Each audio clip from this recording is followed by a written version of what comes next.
Hey guys, and welcome to my Godzilla Minus One video review. I finally got to see the movie yesterday. I had last night to kind of sit on the movie, kind of stew, get my thoughts down on paper for you guys, and then obviously come up with this video. But yeah, I had to wait an entire 2 weeks until after the US release date in order to see it here in the UK, which sucked. But the anticipation was real because of all the great stuff. I made countless videos on this movie leading up to its release date, and how I didn't get any of the movie spoiled is beyond me. But guys, if you look into the description, all of the individual chapters of the different parts of the movie that I'm going to be reviewing are there. So if there's a specific chapter that you want to view, then you can look at the chapters there to see which ones you want to see the most, or you can watch the entire video at length, which is the preferable way. But yeah, so I'm going to start with my overall thoughts. So the emotional hitting story, of the human characters is where this movie really shines. If you removed Godzilla from the movie, the emotional stakes and the performances will still hit you just as hard. And that goes to show how well, Godzilla built around the emotional element of the story. Obviously, it deals with the horrors of World War II, which is kind of in there, which kind of adds to the gravitas of the movie. The ultimate story of redemption around the central character, when he feels he needs to redeem himself. I'm going to go into that a bit more, guys. And the viciousness of Godzilla in this movie is just off the charts. He just goes ham, destroys stuff, just all over the place. This is the most vicious Godzilla I've seen, guys. And wow, yeah, just absolutely jaw-dropping kind of viciousness of Godzilla. The authenticity of the Japanese setting added to the movie for me a lot. The fact that it was set in Japan, the post-World War II era, that kind of heightened the gravitas of the movie for me. I will say there were some janky bits when it came to the CGI. During the daylight scenes when Godzilla was in the city wrecking stuff, when the sunlight hit him at a certain angle, the CGI looked a bit kind of strange. But then again, due to the low budget of this movie, I have absolutely no qualms with that whatsoever. Apart from that, the rest of the CGI was absolutely stunning. And another thing that I'm going to say, just as a side note, I think it was a palate cleanser from all of the kind of really bad generic superhero movies we've been having recently. So to go into this Godzilla movie and to kind of be wowed and amazed and hit emotionally with this really high stakes movie. And, like I say, a palate cleanser from the kind of generic, superhero movies that we've been getting. So that kind of contrast between this Godzilla, amazing, emotional, heartstring pulling, hard hitting movie, and then the generic kind of boring, bland, superhero movies that we've kind of become accustomed to, which kind of elevated the material in this Godzilla movie even more, guys. But yeah, so guys, that's my general kind of thoughts on the movie. I'm going to now go into the kind of individual sections of the movie, the plot, the CGI, the story, the human element. And as I say, it's down in the description if there's a certain chapter that you want to see, guys, or just watch the entire video along, which I would prefer if you did, guys. And yeah, so let's go on to the plot and the setting of the movie in World War II to start with. So, having the plot and the setting against World War II, just after the events of the bombings in Japan, where ordinary people are just trying to get their lives back together, they're trying to rebuild from the horrors of the war, and they're just trying to go about their daily lives, but then having to come up against this force of nature of Godzilla, the men having to draw together, and then having to fight essentially another war, but instead of against men, they have to fight another war against this kind of force of nature in Godzilla, and it was just absolutely insane to see this. And it just went to show the kind of the teamwork, the kind of the spirit of humanity and what they suffered through, and then they continued to suffer through after World War II, but still having that kind of spirit, that pride, and then kind of teaming up to go against Godzilla and ultimately try to take him down, which, the setting was incredible, and it just added so much to the movie. So guys, next onto the human element, the acting, and the emotional stakes. So the heartfelt story of a World War II kamikaze pilot who felt that he had dishonored himself during the war. I'm not going to go into massive spoilers here, guys. I'm going to talk about the subject kind of generically. But yeah, so a World War II pilot, kamikaze pilot, who kind of dishonored himself during the war. And ultimately, the story kind of revolves around that kind of him feeling dishonored and then trying to ultimately redeem himself with the fight against Godzilla, having that kind of almost warlike footing where maybe he failed to honor himself during World War II, but he wants to try and redeem himself in the second war when it comes to Godzilla. And I thought that story arc of the main character from World War II, the horrors of World War II, and then kind of linchpinning into the war against Godzilla, and him ultimately trying to redeem himself for his failures during the war. I thought that was really cool. That was a great story. And as I say, if you removed Godzilla, that kind of narrative of that story, of the central character, was just absolutely amazing. And the emotional stakes, the kind of the heartfelt moments of the sadness and the horrors of war and what he had to deal with, it was just like, it almost brought a tear to my eye, guys. It really heart pounding, pulled on the heartstrings. And it was really an emotional story, and it was great. It was acted so well. The actors in this were phenomenal. Obviously I don't know their names, so I do apologize. They've been in a lot of Japanese movies that I haven't seen, so I don't really know the names. I do apologize. But yeah, they were just phenomenal, actors, and they did a great job in this movie. So, obviously, people trying to rebuild their lives. The central character decides to take in a woman and a child, and he kind of adopts them into his house when they're trying to rebuild after the bombings of World War II, and trying to deal with Godzilla, and him trying to deal with having a job and trying to make money, and kind of revolving around trying to rebuild his life, but having to deal with Godzilla kind of showing up and wrecking shop at the same time. And wow, it's just trying to deal with those two separate kind of stories and kind of mixing them together, and the fact that it actually worked and created an amazingly cohesive story was just incredible. The director did such a good job. So yeah, that's kind of where we are with the human element and the plot and the story, guys. Next, let's move on to Godzilla himself, and let's talk about the design, the CGI, his movements, kind of how he acted, and let's dive into that a little bit more. So, when it comes to the design of the big G himself, Godzilla, he only has one facial expression throughout the entire movie, which is pissed off, pissed off, pissed off. Every time you look at him, he just looks so mad. He looks pissed off. He looks like, someone's just stolen his favorite Lego set or something. And he just looks, that's just a crazy example, but yeah, he looks so mad. And he's just ready to destroy you. He's going to kill you. He doesn't care. He has no qualms about destroying everything in sight. And this is the most vicious, crazy Godzilla I think I've ever seen on screen. And yeah, they did a great job with the viciousness and the ferocity of this Godzilla design. And the movement of Godzilla throughout this movie, he's very slow. He's very methodical in his movements. He's very like step, step, step. He's not like, in the trailer we just saw for Godzilla X Kong, where Godzilla's like literally running at like full speed. He's nothing like that. He's very like thud, thud, thud. Very methodical in the way he moves.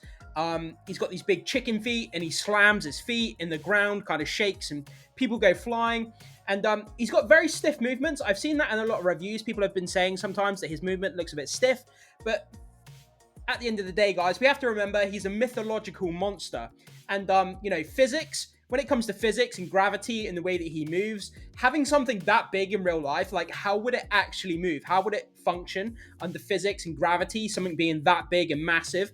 So him moving very slowly and methodically, it probably goes, it's probably a more realistic take on Godzilla, because Godzilla's not going to be running around all over the place when he's that large, having to deal with gravity and the center of gravity, of his body mass. So to me, it kind of makes sense that he's moving around very slowly, and I have no problems with that. The atomic breath scene in this movie, I was eating food at the time I was watching this movie, and I had a mouthful of food, and when the atomic breath scene happened, I opened my mouth, my jaw hit the floor, and the food nearly fell out of my mouth. Like, guys, this is probably going to be a spoiler, so if you don't want to hear it, move on to the next chapter possibly, but he does his atomic breath in the middle of the city. Like, literally everything within a 20-mile radius just explodes, and this huge mushroom cloud goes up, and then Godzilla is just stood there looking at this mushroom cloud in the distance, and it's one of the most visceral, heart-wrenching, craziest scenes I've ever seen. And to see this in a Godzilla movie, just the realism, the realistic take of how much damage Godzilla can do in one attack. The movie states that he killed 30,000 people in just that one attack, and it's just, you're just literally sat there just like with your mouth on the ground, just like, I don't know how to process what I just saw. And being a huge movie fan, I see hundreds of movies every year, and there's not many movies that surprise me or get me in that kind of reaction anymore. But that scene where his atomic breath just exploded an entire city, and you're just there like I don't even know what to say. Like, I'm literally lost for words on what I just saw. Guys, if you're still on the fence about seeing this movie, just that scene alone is worth the ticket of admission. Holy crap. Like, even now, I'm like, I don't even know what to say about it. Like, it's just crazy. But, yeah, so in the movie as well, there's a scene where he gets shot in the face, and he gets this massive hole in his face. Spoilers again, guys. And he kind of, this hole gets blown in the side of his face from this warship, but then his face kind of regenerates. So he has these kind of like regenerative powers, which I wasn't expecting. His face kind of molds back into shape, which is kind of strange. And I guess the last thing to say about Godzilla in this movie is maybe the comparison to the Western version in the Monsterverse. The Monsterverse Godzilla is still really awesome, and I still love the design and, you know, the actual Godzilla itself.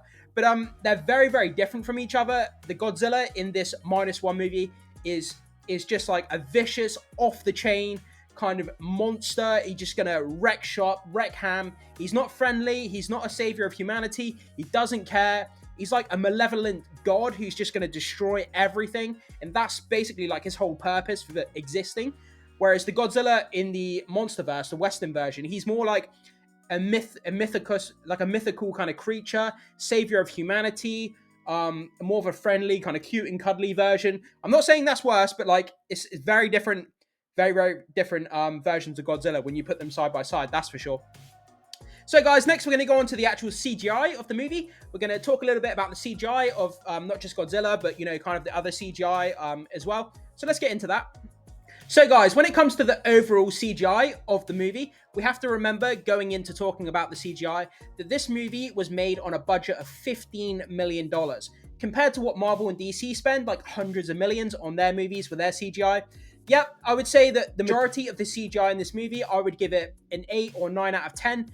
In most places, the scenes look absolutely phenomenal. The CGI for the budget that they spent looks incredible. And it always bewilders me why, you know, Hollywood is spending hundreds of millions when you can spend 15 million and make a movie like this. The CGI just has just as much impact, just as much gravitas as what those more expensive Marvel and DC movies do. And Godzilla, the CGI of Godzilla looks incredible. The destruction scenes, the CGI, all the, you know, the particle effects, everything that goes along with it looks absolutely insane. The CGI artists really outdid themselves with this movie. But I'm not going to lie, guys, there is a little bit of critiquing when it comes to CGI. Godzilla, when he's being filmed outside in broad daylight, when the sunlight hits him in certain angles, yeah, the CGI can look a little bit janky, a little bit cheap in some places, and with kind of like ships and vehicles outside when they're being filmed in broad daylight, they do look a little bit CGI, but it doesn't remove you from the scene whatsoever. You're so focused on what's actually happening in the scene rather than the CGI itself, which is the mark of a good CGI, you know, movie CGI, I would say. If it doesn't remove you from the scene, if it doesn't distract you from the scene, then the CGI is good and it's doing its job like it's supposed to. As I say, guys, CGI is incredible. Godzilla looks incredible. And yeah, we've got to remember the low budget, but the CGI for the amount of budget they spent is just absolutely phenomenal. So guys, I just wanted to touch on the action sequences within the movie. I'm not going to spoil or give away anything, but just to say, every single time Godzilla appears or is just about to appear, then, you know, your heart starts to race, your jaw drops on the floor. You just see Godzilla sprout out from the ocean or kind of just appear on land. You don't know where he's going to go. You don't know what he's going to do. You don't know how much carnage he's going to cause, but the action absolutely keeps you just glued to the screen. Like, I'm just looking, I'm like, what is he going to do next? How, you know, like, how much destruction is he going to cause? And, you know, just everything, you know, just when it comes to action, it's really intense. You know, people trying to take on Godzilla with guns, with tanks, with weapons. You know, how are they going to defeat him? All the action is just absolutely insane. As I say, it keeps you glued to the screen from start to finish. Every time there's an action sequence happening, it never gets dull, never gets boring, never gets repetitive.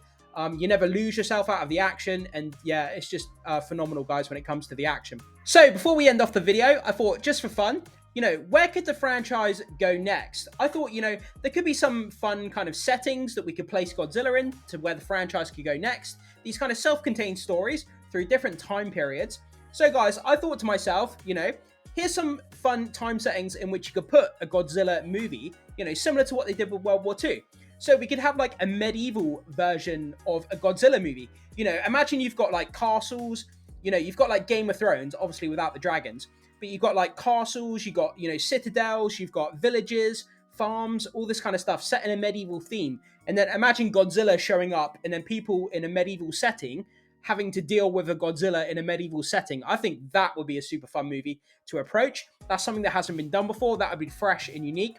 What about a Godzilla set, you know, in a past kind of Japanese, an earlier Japanese setting where, you know, we have samurais and we have that older kind of Japanese setting. And I think that would be really intense as well. Having samurais against Godzilla, maybe that's a bit too silly. I'm not really sure. Maybe, you could continue the war theme and have, a Vietnam setting where Godzilla shows up in the Vietnam War.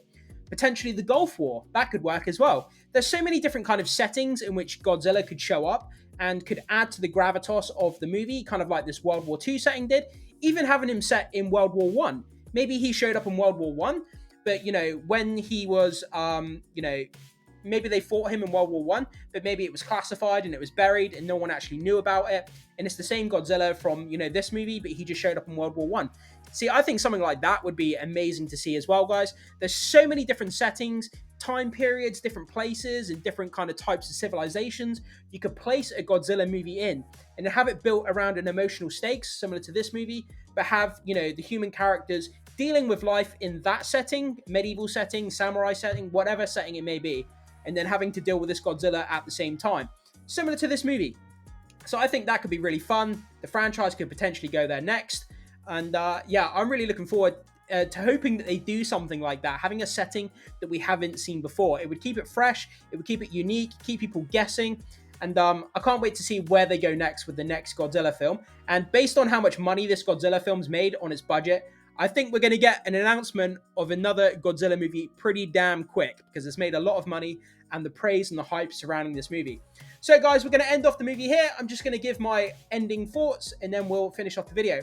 So overall, guys, everything about this movie is incredible. I'm not just jumping on the hype train. I'm not just trying to fit in and be a cool kid and say what everyone else has been saying. I generally went to see the movie myself, and everything just, across the board. Apart from the CGI, as I say, is a nitpick of mine a little bit, but based on the budget, it's completely, you can completely forgive this movie for the janky CGI in some places because of the budget, which we've already covered. But apart from that, the human element, the acting, the setting, the Godzilla design, the action sequences, everything just coalesces into this kind of masterpiece of the genre. And a lot of people have been saying it's potentially the best Godzilla film ever made. And I think, it's not hyperbole to say that, guys. I'm sure there's a lot of you out there who probably agree with that sentiment. As for me, I'm not really sure. I haven't seen every single Godzilla film, so to make that statement, I can't really do that at the moment. But it's looking pretty likely. I'm gonna have to go back and watch the films that I haven't seen. But yeah, guys, there we are. So the Big G -1, incredible, potentially the best Godzilla film ever made. What do you think about it, guys? What do you think about this review? Drop your thoughts, comments, and opinions down into the comment section. I can't wait to hear what you all have to say about this movie. And, absolutely incredible. We've got Godzilla X Kong coming up next. It's going to be a slightly different Godzilla in comparison to this one, that's for sure. But thank you so much for watching, guys. I really appreciate you sticking around as I talk about this movie in my review. Thank you so much. I will see you soon.